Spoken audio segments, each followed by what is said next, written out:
So today we have Ed from the Fed as a speaker, and we have Giuseppe Ragusa from Rome as a panelist and informal discussant. Let me thank both of them for your time. And so we usually have 1 hour. We can cut it to 55 maybe, and we go kind of slightly after the hour. And Ed, the floor is yours. And I guess you're fine with receiving questions and taking questions on the way. Okay. So thank you so much for having me. Thanks, Michaela, for the invitation. This is a great this is a great venue for me. I want to apologize for all the technical difficulties. I guess like in Gmail, it sort of tries to get you to think that every meeting you have is a Google meeting. So like I was in the Google meeting version of this, which is a sad excuse. So again, I want to apologize for taking 10 minutes of everyone's time. But I'm really excited to be presenting this paper. As you heard in the introduction, I am Ed from the Fed. This is joint work with Ben Johansson, who is my colleague here at the Board of Governors. We represent our own views and not the views of like Jay Powell or anyone else associated with the Fed, especially about topics such as bias and local projections, what I'll be talking about today. I don't know if I need to motivate this too much, but I think everyone knows that local projections, which were proposed by Jourda in 2005, have really exploded in popularity in macroeconomics, as a flexible alternative to VARs. Now, if you go and sort of read Jourda's 2005 paper, the way that local projections were set up was really sort of the direct forecasting kind of analog to the iterated forecasting approach of a VAR. If you think about sort of impulse responses as kind of a conditional forecast, and so since then, I think VARs and LPs have sort of separated a bit more, and in particular, what's happened is that the use of sort of externally constructed shocks has really exploded in macro, and so the world in which LPs are used is now a little bit different than the world in which VARs are used, except but still, I'm sort of conceding that there are a lot of similarities. We all know the work of Plagberg, Muller, and Wolf that shows some sort of asymptotic equivalences. But what this paper is about finite sample inference in local projections. And it really came to, like, I work at the Fed, and so when I think when we started this project, it was like maybe 3 or 4 years ago, before the pandemic. Seems like a long time ago. But I remember at the Fed, the job market is really intense. There's a lot of job market candidates, and I remember seeing like every single job market paper in macro would be sort of like, you identify some phenomenon, you empirically assess it using a local projection, and then you write a model to sort of validate it, which is a fine way to write a job market paper. But what I was really struck by was that in a lot of cases, the sample sizes used in these studies were really small in the time dimension, and even smaller than sort of I was used to in macro with our sort of post-war quarterly data. Conventional data set that we use. And so what we sought out to do was sort of do something a little bit old school, and to think about, finite sample bias in sample sizes that we thought were sort of, we had been seeing. And so what we show in this paper is that, local projections have a finite sample bias that can be large, for conventional sample sizes in both their point estimates and standard errors. What we're going to do in this paper is offer a method to adjust local projections. And this is true both for sort of conventional time series approaches, but also for panel data, which is a popular way to use local projections. So just to get into the details here, so in Jorda's original 2005 paper, sort of the Monte Carlo studies that he does in his paper, there's a monthly VAR, which has about 500 observations. And then there's an example with stochastic volatility, which I think has about 300 observations in the time series. But many studies use, many fewer observations. And so, to sort of corroborate this sort of vibe that we felt, we went to Google Scholar and we looked at the top 100 cited papers, which were citing Jorda 2005. And we did this, I think, in like 2019 when we started the project.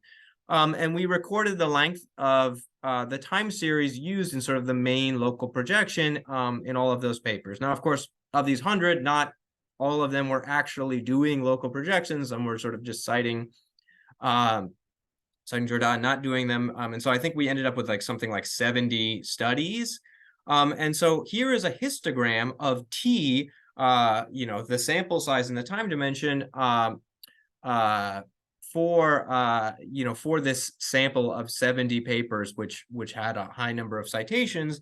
And so the blue bars are the histogram from that set of observations, and the yellow dashed lines show the simulation size, the sample sizes in Jorda's Monte Carlos, so they're quite big. The red line shows the median, which is about 100. You see, there's like a huge spike at like I believe that's like about between 20 and 40. And so basically there's this OECD annual data set that a lot of people have used in local projections that, has like, starts in like 1985. And so you have something like 35 observations. So all of this is to say, like, we think that actually the sort of finite sample issues could be something that one would want to look at. And that's going to sort of motivate our work. Obviously there's a bit of art in like even getting a T associated with a given paper. We tried to be as generous as possible. For unbalanced panels, we had to make sort of judgment calls. But I think as a sort of rough sort of estimate of how what's going on in the literature, this is sort of a reasonable distribution to look at. Ed, just clarification. Are we Yep. Are we considering both the original specification by Jordan, which is multivariate and I think requires a preliminary VAR, or only the ones with there's any instrumental shock, or all together? Just to know which one you're. Yeah, so we are so we're going to be looking at univariate regressions and ones in which the shock is like the econometrician has it in hand. And the reason we want to do that is I think because one, like, deriving these formulas is not the hardest thing in the world, but it like gets a little bit tedious, and also because we think that that's like that's something that we see in the literature, so I work at the Fed, and like there's this sort of data set that is extremely popular that is basically derived from high frequency changes in asset prices around FOMC announcements, and using that as a sort of measure of a monetary policy shock is like a super common thing, and we sort of had that exercise in mind when we did this. Yeah.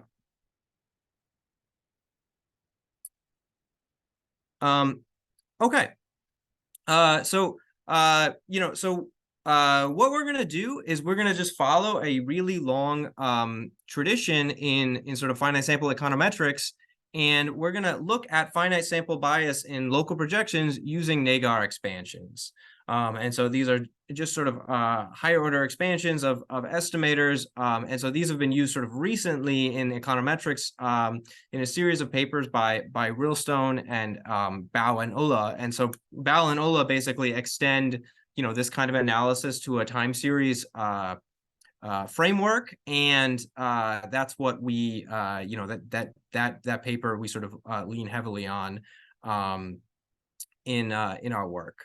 And so, as I said, we're going to just focus on the impulse response of some macroeconomic variable, which we're going to call YT. to an observed structural shock, which we're going to call epsilon t. And so, think about these sort of high frequency monetary policy shocks. So the local projection model is just the set of regressions where yt plus h is on the left-hand side, alpha h is on the is the constant, beta h is a set of regression coefficients associated with xt, and ut plus uth comma t is just the regression error. So the key thing for us is that xt, the first element, is going to be epsilon t. It's going to be the shock of interest, and the rest of xt is going to be a vector of controls, ct minus 1. So these are time t minus 1 controls. And this is not, here's a compilation error. This is not going to be empty. So we're going to make an assumption that basically that this control is going to control for sort of everything time t minus 1, including the t minus 1 epsilon t shocks. Now, we don't have to do this. We can sort of derive formulas in a slightly more general way, but it seems, as like the sort of illustrative point that this paper is trying to make, it didn't seem worth it. But there are earlier versions of the paper. We have way more formulas that can handle this empty empty set of controls. And so what the econometrician is interested in is, of course, the impulse response at horizon h, which is just beta h1. That is the first element of beta h, and the vector of these h horizon impulse response, we're just going to call theta. And so theta goes from 0, the impact effect, to capital H, which is just the end horizon of interest. And so this model is estimated horizon by horizon via least squares. And so we're going to denote the estimators, the least squares estimators with hats, okay? And so we're going to make two sets of assumptions that are,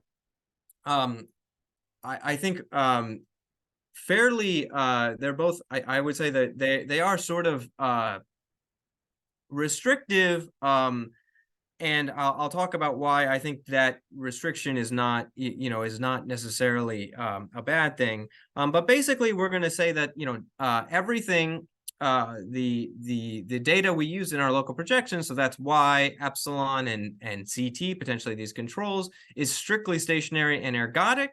And we are going to assume that the series has a purely non-deterministic wall representation with innovations epsilon t and nu t. And so we're sort of saying here that epsilon is like a causal shock for yt. And so, you can think about very many situations where that is not, is not exactly going to be true. But we're going to use this sort of idealized setting in order to sort of get some analytic sort of heft behind the sort of phenomenon that are going on here. So we're going to further assume that epsilon t is independent of all of the other epsilon t. So again, think about these high frequency monetary policy shocks that I know, there may be some issues with them, but in an ideal world, these are really having the structural shocks of these are sort of the structural shocks that we would have in an ideal world, and these shocks are also independent of all of the other things that are going on that are driving fluctuations in y, and then we have some assumptions on invertibility, and again, we can relax, we could relax these assumptions. And I think, what it buys you, you will have a little bit more general results at the cost of like kind of a bit more complexity. And I think we both decided that it wasn't really worth it to do that. So the second thing is that the regression error, UHT is independent of epsilon t and nu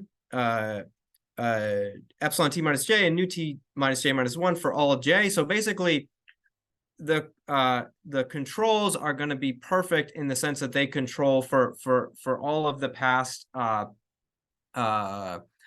all of the effects of past shocks. Now, again, this is a thing that we can relax, and I'll talk about you know, why we sort of went for this idealized case.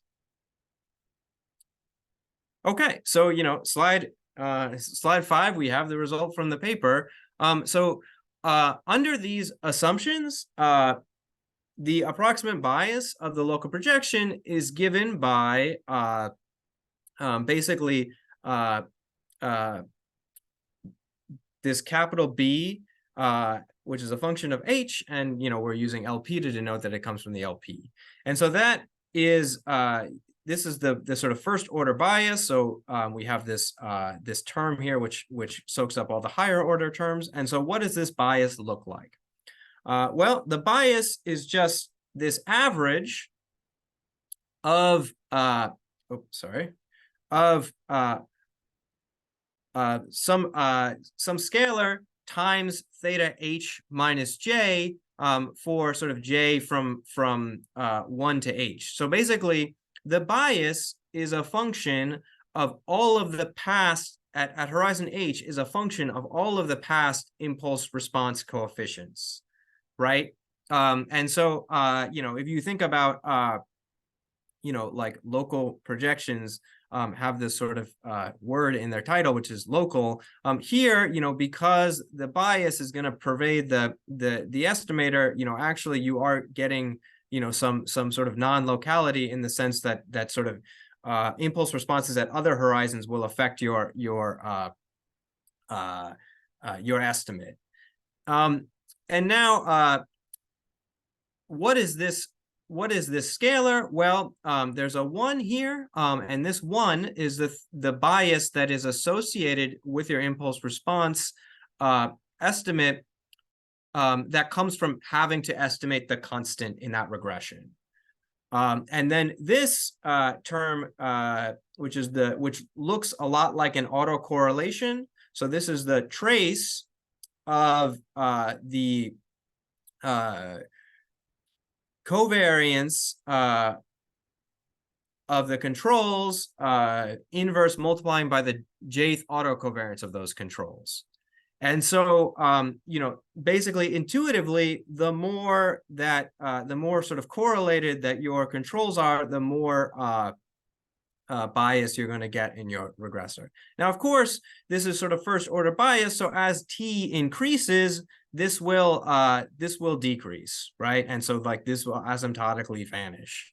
And finally, you know, because of the assumption we made about the controls being perfect in the sense of they're controlling for all of the past shocks, the impact effect of the impact bias, so the bias of the local projection estimator at h equals 0 is 0. And so if we didn't make that assumption, you know, this sum would go far back in time, and so your bias would increase, basically. And yeah, so earlier versions of the paper worked out that. So you know, we can dig into this a little bit further by sort of, you know, setting up a parametric data generating process for which we can examine the finite sample bias. Okay, and so we're going to use the canonical AR1. So YT is just you know, some constant plus epsilon t times theta 0. So this is the impact effect of the shock, plus rho YT minus 1 plus nu t. So you know, we have nu t here basically to avoid singularity at you know, at the impact h equals 0 local projection. It's not a big deal at all. And so the game we're going to play is that the researcher observes YT and they observe epsilon t. and then they're going to estimate the LP using the controls, yt minus 1. So this is like, correctly specifying the model at h equals 0. And this will satisfy the assumptions 1 and 2. Okay. And so, the approximate bias is given by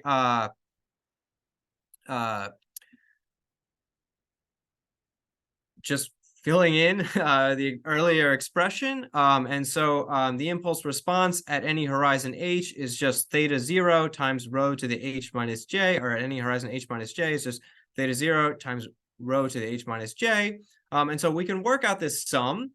And, we're going to have two components. And again, this component, 1 minus rho to the h divided by 1 minus rho, is just coming from the bias associated with estimating the constant. And then we have this term h times rho to the h, which comes from the persistence of the control. So if in this model, if theta 0 is positive, which is just in some sense a normalization, then the bias will be downward for all h, right? Because this is positive, this is positive. And so, in some sense, if you're doing, kind of local projections and you think you have this sort of positive persistence, which I think is very common in macro data, your estimates may kind of be a sort of lower bound for what you might actually expect if you correct for this bias. The magnitude of the bias, though, isn't necessarily monotonic in H. So this number is getting smaller and this number is getting bigger. So we can't really say at what horizon is this the most sort of pervasive.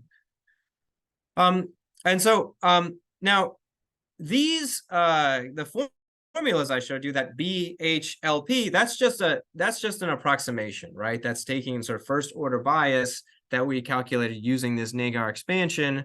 We can, of course, calculate the bias, sort of to machine precision, right, using Monte Carlo, or to arbitrary precision using Monte Carlo. And so what we're doing in this figure is plotting the bias for the AR1 model for rho equals 0.90, so 0.9, and there are 3 colors, and those colors correspond to different sample sizes. And then there are 2 lines per color. So one line is solid, and that is just the analytic approximate bias that we just discussed. And then the dashed line is the bias that you actually get when you do Monte Carlo. This is like the actual bias. And so the bias is downward. So all of these numbers, all of these lines are below 0, which is at the top of this y-axis. And the bias is shrinking, so it's getting closer to 0 as t gets larger, which is exactly what we'd expect. And then, the quality of the approximation, well, for t equals 100 and t equals 200, the approximation is very good in the sense that the solid line and the dashed lines are close to one another. But for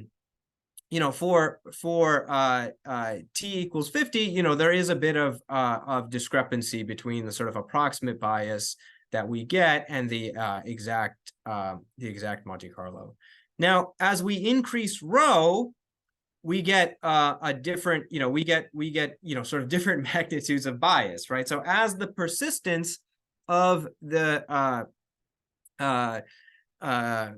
autoregressive process increases, the bias increases. So the scale is the same, but these lines have shifted down, particularly towards the end of, sort of horizons h equal 18, h equal 20. And so, you still get this thing where the bias is, this first order bias is, of course, dying out as t gets larger, but it's much larger. And so these are, to me, quite large in magnitude. And here, again, the quality of the approximation, it's not perfect, but it is giving you a good guide to how these kind of biases look in conventional settings. So one thing that I'm really excited about is that this paper is we've sort of been kicking around this paper for a really long time. But I'm really excited to be talking to you today because we basically overhauled it tremendously, I don't know, 6 months ago, and there's a lot of new ideas that we get to talk about. And one of them is the trade-off between, or the comparison to, finite sample bias in local projections and VARs. And so since this is a univariate setting, we're going to talk about the finite sample bias in autoregressive processes.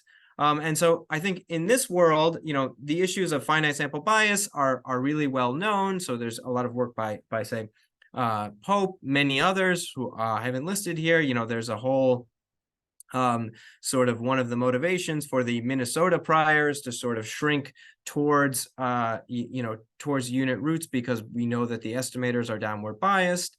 And so a natural small question is, how does the small sample bias of the LP estimator compare to that of a VAR estimator? And so again, we're doing this univariate, so we're going to compare it to just an autoregressive model. And so, what the autoregressive modeler would do was just estimate the sort of H equals 0 regression, and then, just sort of plug in, theta 0 hat times rho hat to the H to get any sort of H period impulse response. So this is just iterating on your impulse responses. And so, we can compute the bias in exactly the same way for this model. And so what you can see is that, we get this term, which we call BHAR. And so this is the expression for BHAR. This is a lot more complicated than the expression for the bias for the local projection. If you've ever, sort of worked with this kind of stuff, you might be able to tease out that if you set H equal to 1, well, this thing is going to cancel, and we're going to be left with 1 plus 3 rho over, T, which is like the, classic formula for bias in autoregressive models. And so an additional component of this this expression that is not present at all in the local projection is this term gamma.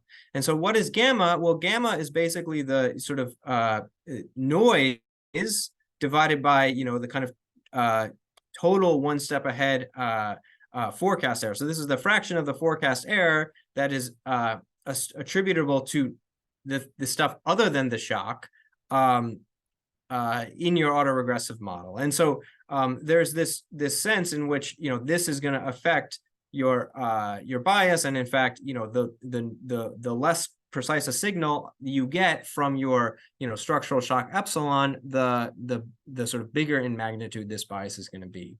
So this expression is really complicated. So what we did was we just plotted the bias in the LP and the AR as a function of H for just a few for a particular parameterization. So we set rho equal to 0.9, gamma equal to 0.5, and theta 0 equal to 1. And so you can kind of see that these biases are really different, right?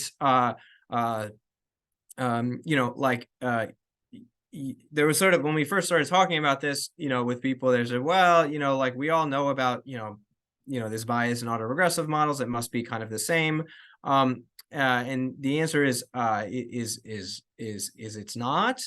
And so the LP bias in this particular parameterization is much larger than the autoregressive bias as the horizon increases. That makes a lot of sense to me, because these the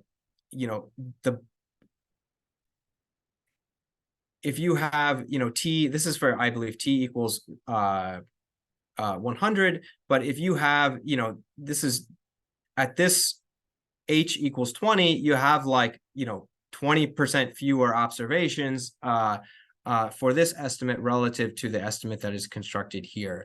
And so, the biases can be different, and this all depends on the sort of parameterizations of the problem, the sort of persistence of the shock, the degree to which there's noise in the model. So these things are not at all the same. And so I'm sorry, just clarification. So they are yeah. different, but also the ranking differs, right? Sometimes you have the blue above the orange. Just to be clear. So Can you say that one more time? Sorry. So you said that the magnitudes will be different, but does the result hold that the LP is doing more poorly? I guess no, right? There can be parameterizations where the bias is stronger with the AR. Yeah, so there can be parameterizations where the bias in the LP is lower. To me, again, we can't make super strong statements, but you can basically, we have some stuff in the paper. There are some sort of analytic results that you can derive where if the bias is the same here at horizon 1, then and gamma is equal to a number that's close to 0.5, is basically parameterized by rho. Then you can show that the bias for the LP is always more negative than the bias for the AR. But when you hear that, it's important to know that in this simple setting, we showed that the bias for the LP will always be negative, and that's not true for the autoregressive model, even in simple settings. Like this number will go positive eventually. So yeah, it is true that they're not, that you can't sort of make extremely strong statements about which one is bigger in magnitude, but my sense is like this kind of picture is sort of illustrative of like the empirical sort of reality we have in macro. Okay. So the bias expression suggests sort of a natural bias correction. So we're going to use the recursive structure of the bias to derive a bias corrected estimator. So we have another bias correction in the paper that doesn't, sort of exploit the recursive structure of the bias. It's kind of like a one-step corrected estimator. But this one we find performs better, and in the interest of time, I'll just talk about this. So we call this theta hat BCC, and this is basically just using plug-in estimators to correct the bias. And so in the AR1 example, we're going to examine the estimator's performance in terms of bias and relative mean squared error. So we're going to do the mean squared error relative to the least squares estimator. And so on the left panel, you have the performance of the bias corrected estimator for 3 different sample sizes, again, using the same 3 colors. And so the line that we want to hit is this 0 line. That would mean we have an unbiased estimator. And so for T equals 100 and T equals 200, we have that, we've achieved that. For T equals 50, sort of we're not quite, we're not quite hitting it. And then in terms of MSE, like the bias corrected estimator performs worse. And why is that? Well, because you sort of make the bias corrected estimator is sort of just a linear combination of the least squares estimators. And, because there's a, positive covariance in the least squares estimators, the variance of the bias corrected estimator is going to be higher. Now, when we'll see cases where this is not true, but I just want to say, like it seems to me that a lot of times economists use local projections not because they're worried about MSE, but because they're worried about bias. And so I think if you're worried about bias, then our estimator is sort of performing well.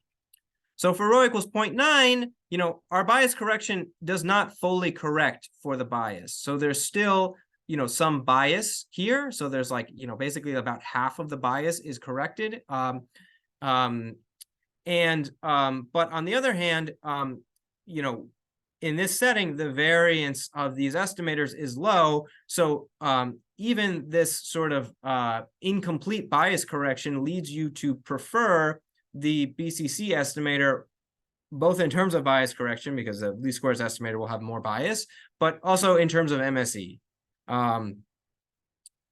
So you know, that's a dinky model. We did a little bit less dinky model. We used a VAR, and we focused on the dynamic effects of a monetary policy shock. So what we did was we estimated CEE. We then simulated the model many times, and we gave the econometrician the monetary policy shock that is identified in CEE using this timing restrictions, and the observables. And so we're focused on trying to match these impulse responses, the point impulse responses, the solid blue lines, using the local projection. And so, you know, I just said this. So we're going to focus on the level of GDP, the level of prices, and the federal funds rate. We can do this in growth rate space as well. And then, and also the at CEE's point estimate, this is a stationary process. So, you know, this fits within our framework.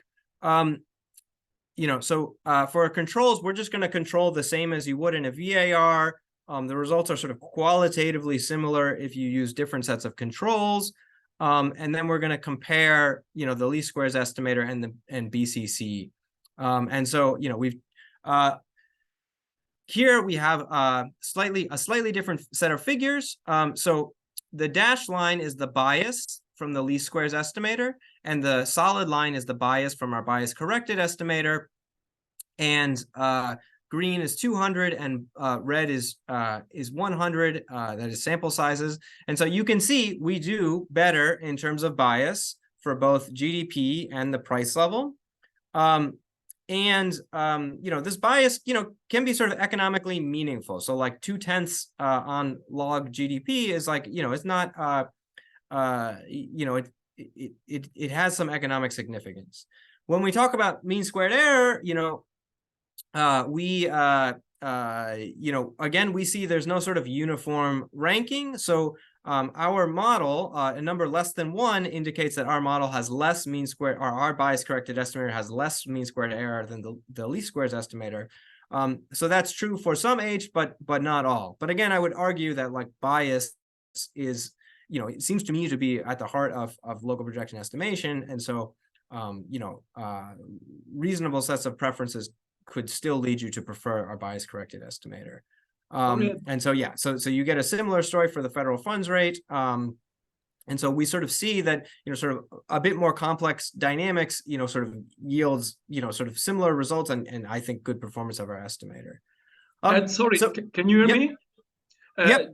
Just a question. I mean, is there any specific reason why you are not considering any consistent bootstrap method here in this framework? I would expect, say, bootstrap consistency in this setup. So why you're not considering also the bootstrap as a way to, say, improve final sample inference in this local projection? Yeah, so we have done so in earlier versions of the paper we looked at you could bootstrapping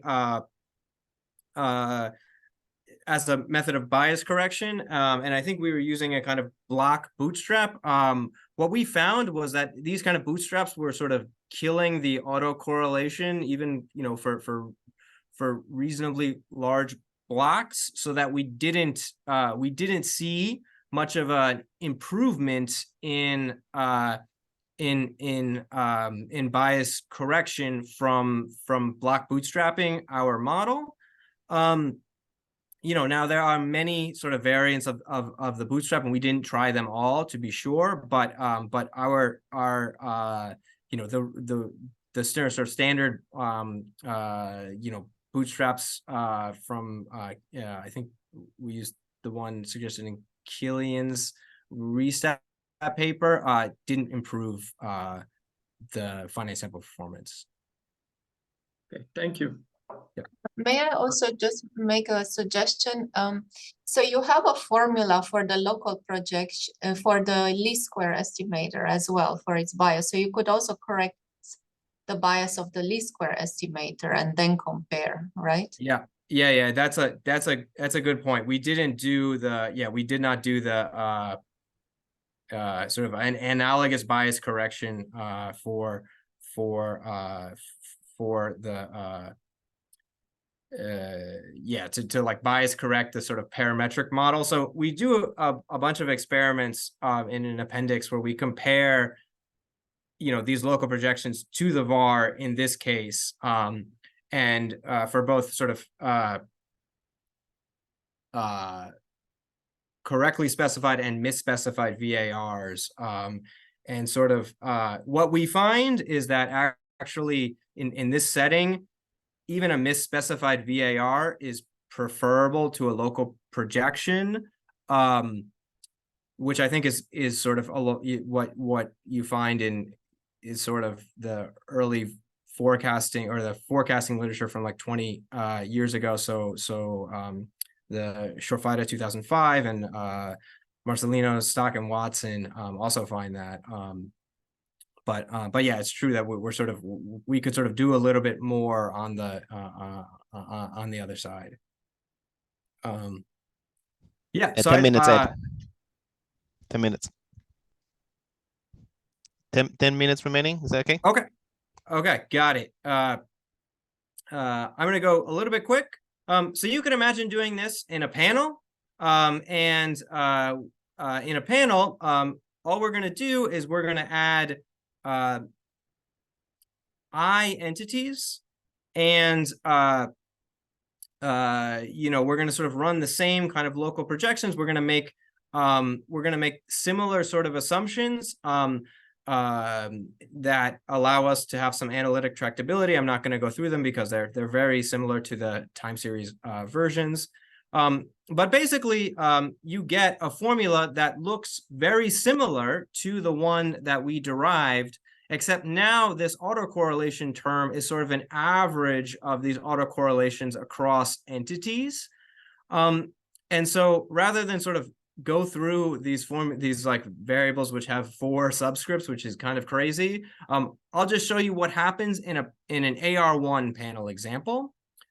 So we're going to do an AR1 example, exact same thing we did before, but now we have I panelists. The shocks are independent across entities. This would still work if the shock was perfectly correlated. For the panel AR1, you get the same exact formula as before, but now you have a 1 over I in the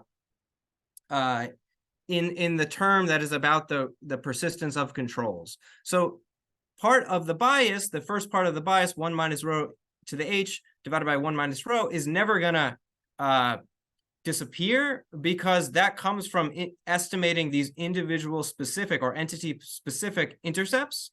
You're going to have another part of the bias which can be reduced by adding more entities. And in our experience, when rho is very persistent, this term sort of dominates the sort of common term. And so, we do this approximation. It's very similar. And so we propose a bias correction that looks a lot like our earlier bias correction, except we're going to eliminate all of these cross autocorrelations. And so that's just because that's a lot of nuisance parameters to calculate. And so, you can see in our simple example, this works very well. And, because we have a panel model, the sort of mean squared error is dominated by the bias relative to the variance, because there's the coefficients have very low variance because there's lots of variation across panelists. And so, our estimator is preferred to the least squares estimator. And of course, like, this sort of idea is known, right? Like, so this is nickel bias for H equals 0, basically. What we're doing here is showing how this fits in the general local projection framework. And our sense is that it can be quite pervasive. So in my last 5 minutes, I will talk about some issues related to calculating standard errors. And so, the asymptotic covariance matrix of the parameters of the LP model, some of which are our impulse response, is coming, by this classic expression where this term ST minus H is sort of like the long run variance of the regression score. And so the regression score is just the residual times the regressors. And so this is sort of the hard part in estimating this, right? Because this is easy to construct a consistent estimator. And so, we're only going to need one particular element of this matrix, which is the one that is corresponding to our beta 1. And so, this is just the regression score. So here is our residual in this parentheses, and here is our regressor of interest, epsilon t. And so, we call this auto covariance gamma. And so, basically to estimate this long run variance, people use Newey-West estimators, right? And so here is an expression for Newey-West estimator with bandwidth M. And so, so that's the sort of lag length that you use to compute this long run variance. And so, under our assumptions, you can show that this autocovariance is 0 for any displacement greater than 0. And so, setting M greater than 0 is not necessary. And this is a point that's sort of made also by Montiel-Oleo and Plageburg-Muller. So we can show under the null hypothesis that theta H is 0, otherwise it becomes very complicated, that this bias is downwards again. And so what that means is that if you increase M, that your long run variance estimator will tend to decrease in magnitude. And, that's a kind of thing, and so we think this point is interesting because I often read in papers that, like, we do a Newey-West estimator with a truncation, of 10 lags, but if we do 11, it gets even lower, right? Like our estimators become more significant. And that is exactly what this would predict, and it would not be the right thing to do. And so, we can corroborate this with Monte Carlo evidence. So, these things are downward biased, and they can be, somewhat big. And so we do a bunch of coverage analysis, and we find that the Newey-West estimator, the standard errors constructed using Newey-West are uniformly the worst, provide uniformly the worst coverage, and that decreasing the number of lags to 0, that is to say Huber-White estimation, improves. We also find that using a frequency domain-based estimator, so equally weighted cosine estimator, works even better. And so, I'm going to conclude.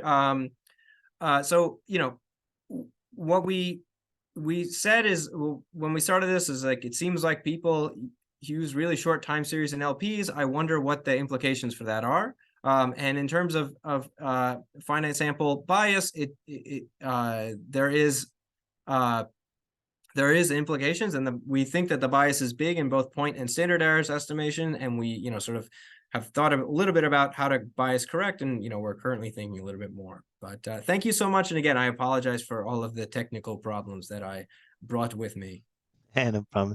Thanks, Ed. Let me stop the recording first before I forget.